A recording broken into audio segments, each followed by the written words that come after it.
বন্ধুরা, একটা আমি নতুন কেস দেখাচ্ছি। আমি অন্য চেম্বারে আছি, শামসির চেম্বারে, এবং এটাই লাস্ট রোগী।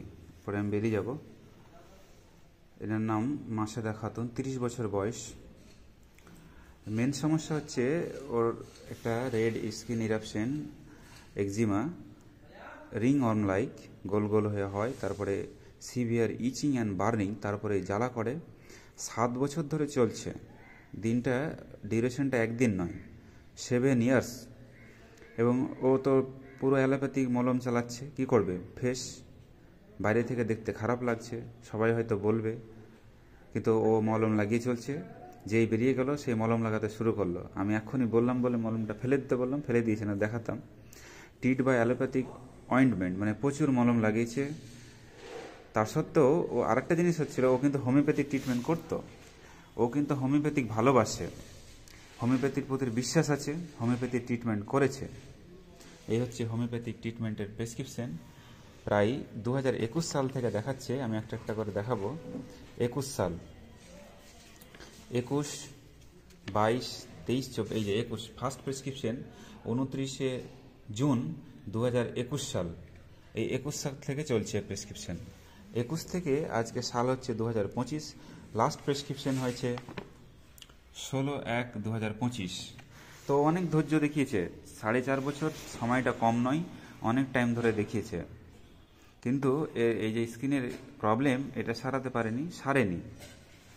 দ্বিতীয় সমস্যা হচ্ছে ওর মেট্রোরেজিয়া ফলোড বাই মেনোরেজিয়া, অর্থাৎ বিটুইন দ্য টু পিরিয়ডস মাসিক হয়ে যাচ্ছে 15 দিন পরে।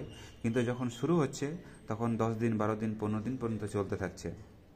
এটাও কিন্তু সমস্যা 3 বছর। সো দুইটোই সমস্যা লং কন্টিনিউ ধরে চলছে, এটা দীর্ঘ সময় ধরে। মেনসেস হচ্ছে ডার্ক এবং ক্লটেড, আর মাঝে মধ্যে লিকোরিয়া হয় প্রচুর, তার সঙ্গে যেন দুর্বল। এই হচ্ছে ওর মেন সমস্যা। এই 3-4টি হচ্ছে প্রেজেন্ট কমপ্লেন, কিন্তু সমস্যাগুলো বেশ অনেক দিন ধরে এবং খুব পুরনো। ওর পাস হিস্ট্রিতে মিজিলস হয়েছিল একবার, পক্স, টাইফয়েড এবং ম্যালেরিয়া। আর লেফট ওভারিয়ান সিস্ট হয়েছিল, সেটাও অপারেশন করে নিয়েছে। তো লেফট ওভারিয়ান সিস্টটা ছিল হেমারেজিক সিস্ট।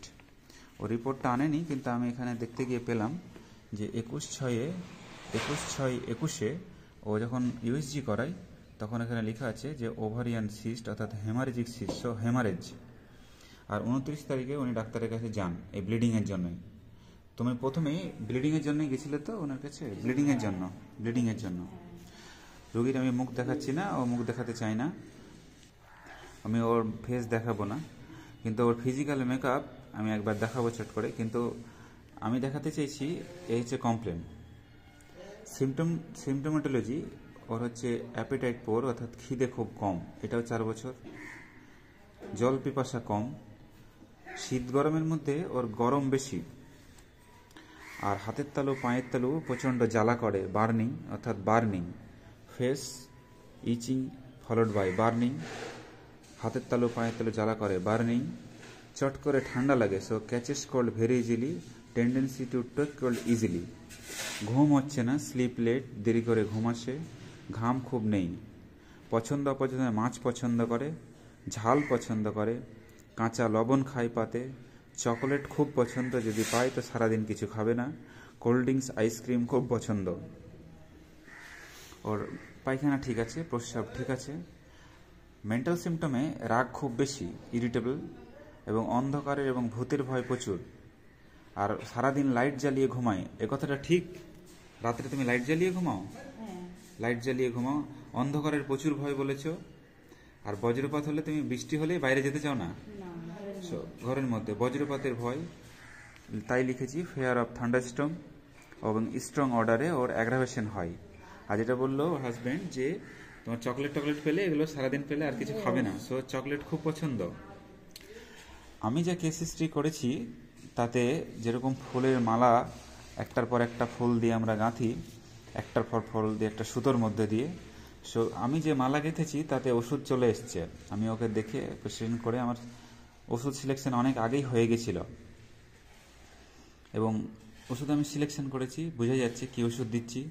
এরকম ইরাপশন, তার সঙ্গে burning, metrorrhagia followed by menorrhagia, so haemorrhagic diathesis, আরেকটা জিনিস, তোমার চট করে কোথাও কেটে ছুড়ে গেলে চট করে শুকায় না, একটু দেরি হয়, ব্লিডিং বন্ধ হয় চট করে না।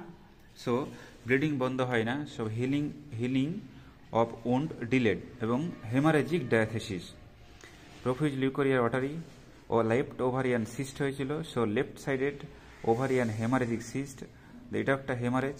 অ্যাজমা ছিল বংশে দিদির, খিদে কম। পেশেন্টের আমি যে ওষুধ দিচ্ছি সেটা চিলি পেশেন্ট, আমি ওষুধ দিতে যাচ্ছি বন্ধুরা ফসফরাস, বোঝা হয়ে গেছে ফসফরাস জ্বালা, ফসফরাসের বার্নিং, ফসফরাসের ঘুম কম, ফসফরাস চকলেট খুব পছন্দ করে, cold drinks, ice cream, phosphorus salt খায়, ফসফরাসের মিষ্টি মাছ পছন্দ। তুমি মিষ্টি পছন্দ করো না? একদমই না। সো অ্যাভারশন টু সুইটস, এটা আমি ভুলে গেছিলাম, ফসফরাস দেহ বলে another strong symptom of phosphorus, aversion to sweets. এবং full of mental symptom, fear of darkness, ghost, fear of thunderstorm, strong order. So phosphorus এর বাইরে কিছু থিঙ্কিং আসবেই না, আমরা চিন্তা করতে পারি না। যদি আমরা সঠিক ওষুধ এবং সিঙ্গেল প্রেসক্রিপশন করি, ভালো করে কেস টেকিং করে, প্রপার অ্যানালিসিস অ্যান্ড ইভ্যালুয়েশন করে, তবে একটা ওষুধই আসবে, দ্যাট ইজ ফসফরাস। আমি দিচ্ছি ফসফরাস 0/1 এবং 2 টোয়াইস ডে, এবং আমি জানাবো এই যে 1 1-এ 1 2-এ 2, সো 0/1 এবং 0/2, এবং আমি পরে জানাবো কেমন থাকছে ফসফরাস দিচ্ছি। আমি এর সঙ্গে আরেকটা জিনিস দেখাতে চাইছি, যিনি হোমিওপ্যাথিক যে বন্ধুকে দেখালেন, যিনি ডাক্তারকে কি ওষুধ দিয়েছে একবার চোখ দিয়ে বলিয়ে নেওয়া যাক, যে সঠিক ওষুধটা একবার পড়েছে কিনা। না, সঠিক ওষুধ তো পড়েনি, চলেছে পলিফার্মাসি। হয় পলিফার্মাসি। হোমিওপ্যাথির যে আদর্শ এবং নীতি, treat the patient not the disease. তুমি প্রপার কেস টেকিং করো, অ্যানালিসিস করো, ইভ্যালুয়েশন করো, physician own tact and knowledge এবং অবজারভেশন। রুগীকে দেখে তোমাকে বুঝে নিতে হবে, নয়তো তুমি ফেলিওর হবে, ওষুধ সিলেকশন ঠিক হবে না, রুগী সারবে না। এই রুগী তো 4 বছর দেখিয়েছে, 1-8 বছর নয়, রোগ সারেনি, এখনও সারেনি, তোমাকে সারাতে হবে। তো তুমি হোমিওপ্যাথি তোমার প্রতি বিশ্বাস করে গেল, তুমি তো হোমিওপ্যাথির 12টা বাজিয়ে দিলে। দেখাও বন্ধুরা কি ওষুধ দিয়েছে, দেখো, দেখা যাচ্ছে আস্টিলাগো, তারপরে রুব্রাম, জ্যান্থোজাইলাম, মাদার চলেছে, ব্যথা বেলেডোনা, আস্টিলাগো। দেখো তো সিপিয়া, কোথাও কি ফসফরাস ওষুধ নামক ওষুধটা কোথাও আছে? তোমরা যদি দেখো আমাকে বলবে, দেখো কোথায় আছে। পালসিটিলা, ফসফরাস নামের ওষুধটা আমি কোথাও পেলাম না। এই যে পলিফার্মেসি চলেছে 4টে 5টা করে মিশিয়ে দিয়েছে যতবারই গিয়েছে, সেম পলিফার্মেসি 4টে 3টে 4টে চলেছে পলিফার্মেসি, একই প্রেসক্রিপশন, ও যতদিন দেখিয়েছে, বেলেডোনা, ডিএনএস, ক্যান্থারিস, ব্যারেটাকার সব চলেছে, সব দিয়েছে এখানে, ম্যাকফস, ক্যান্থারিস, এই চলছে। এই দেখো, আর কি দেখাবো, আমি দেখে তো প্রথমেই আমার মাথা খারাপ হয়ে গেছিল, কিন্তু কিছু করার নেই, বেশিরভাগই এই জন্য এরা ফেলিওর বেশি চলেছে। লাস্টেও ইনি 25-12তেও এই সব দিয়েছে, বেলেডোনা, ম্যাকফস, জ্যান্থোজাইলাম। একটা জায়গা তো জ্যান্থোজাইলামকে বাদ দেয়নি, ওনার ফেভারিট ওষুধ খুব এটা বেলেডোনা, এই জ্যান্থোজাইলাম, দেখছো। লাস্টে টিউবারকুলিন 1M দিয়ে দিয়েছে এই 28 তারিখে, কিন্তু আমি ভাবছিলাম ওয়েট করব, কিন্তু 28 তারিখে যেহেতু দিয়েছে 28-12, পরের 16তে কিন্তু টিউবারকুলিন 0/1M/0 দিয়েছে, সো আমি নেক্সট পোটেন্সি দিতে পারি। মোটামুটি 1 মাস হয়ে গেছে। দেখালাম পলিফার্মেসি। সো হোমিওপ্যাথির আদর্শ এবং নীতি থেকে সরে গেলে রোগ সারবে না। আমি সাধারণ মানুষ যারা হোমিওপ্যাথি, এই জন্য আমি একটা কথা বলি সাধারণ মানুষদের, যে হোমিওপ্যাথি ডাক্তারদের অর্গান পড়ার থেকে আগে আমার রোগীদের পড়ানো উচিত, যে তারা বুঝুক হোমিওপ্যাথি কি, আসল হোমিওপ্যাথিটা কি। আসল হোমিওপ্যাথি করলেই তবে রোগ সারবে।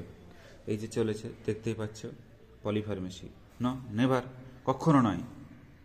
পলিফার্মেসি হোমিওপ্যাথিতে কোনো জায়গা নেই, এটা রোগীদের আমি বুঝাই, অনেকে বুঝে না, মনে হয় এটাই হোমিওপ্যাথি, কিন্তু তাদের ভুল নয়, তারা তো জানে যে হোমিওপ্যাথি সঠিক, তাহলে যে দেখছেন তিনার ভুল। এরকম চলছে অহরহ চারিদিকে। So treat the patient not the disease, সঠিক চিকিৎসা করো সঠিক পদ্ধতিতে, হোমিওপ্যাথির যে আসল নীতি এবং আদর্শ সেটা মেনে। আমি তাই চেষ্টা করে চলেছি হোমিওপ্যাথির আদর্শ এবং নীতিকে বাঁচিয়ে রাখার জন্য, এবং রোগ আরোগ্য করে চলেছি। আমি এটা করে সারাবো এবং দেখাবো ফলো আপ কেস বন্ধুরা।